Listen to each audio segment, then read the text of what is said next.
Assalamualaikum warahmatullahi wabarakatuh. Saya dari kelompok 3 kelas paralel akan mempresentasikan materi merancang hasil pengujian pengendalian. Pengujian pengendalian, perancangan dan pelaksanaan pengujian pengendalian.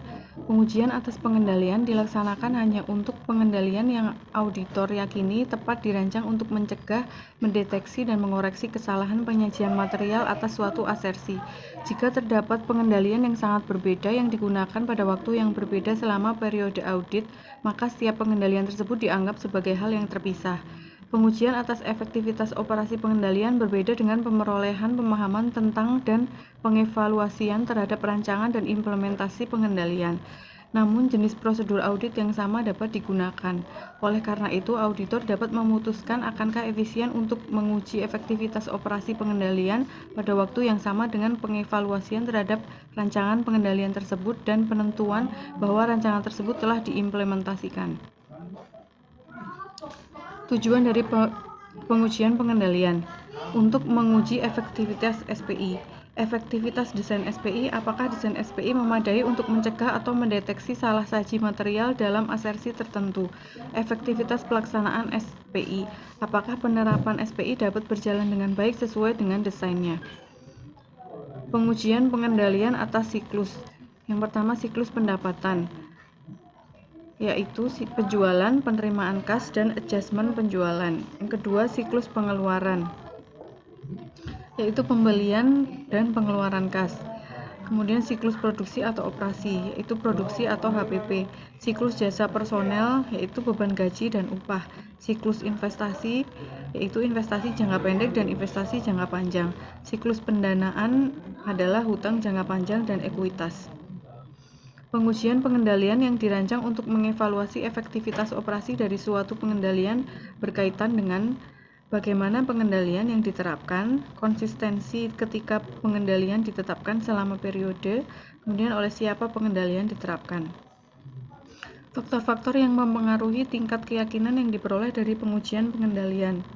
Yang pertama, dari jenisnya, meliputi pertanyaan, pemeriksaan dokumen atau laporan, pengamatan, pelaksanaan ulang dari pengendalian atau teknik audit berbantuan komputer. Kemudian dari sumber bukti, berhubungan dengan bagaimana auditor memperoleh bukti. Menurut AU 319 bahwa bukti yang diperoleh secara langsung atau pengamatan memberikan keyakinan yang lebih besar daripada tidak langsung atau pertanyaan. Ketepatan waktu, berhubungan dengan kapan bukti diperoleh dan bagian dari periode audit di mana bukti diberikan. Keberadaan bukti lain yang berhubungan dengan kesimpulan.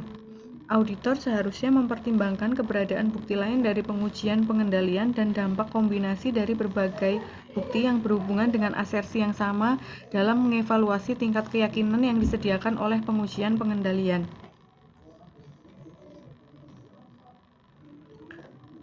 Perancangan program audit, penentuan aktivitas pengendalian.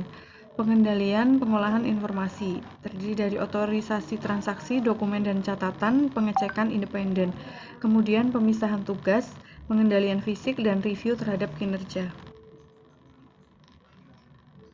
Program audit untuk pengujian pengendalian harus memperhatikan bahwa program berisikan daftar prosedur yang akan digunakan dalam melaksanakan pengujian berkenaan dengan asersi yang ditunjukkan dan menyediakan kolom untuk mengindikasikan, yaitu referensi silang ke kertas kerja di mana hasil pengujian didokumentasikan dan siapa yang melaksanakan pengujian serta tanggal pengujian diselesaikan. Pengujian pengendalian, perancangan program audit. Yang pertama, salah saji potensial, aktivitas pengendalian yang diperlukan, dan prosedur audit untuk pengujian pengendalian.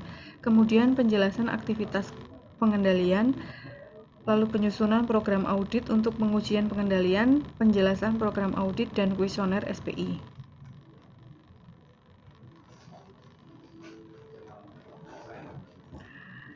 Demikian presentasi dari saya.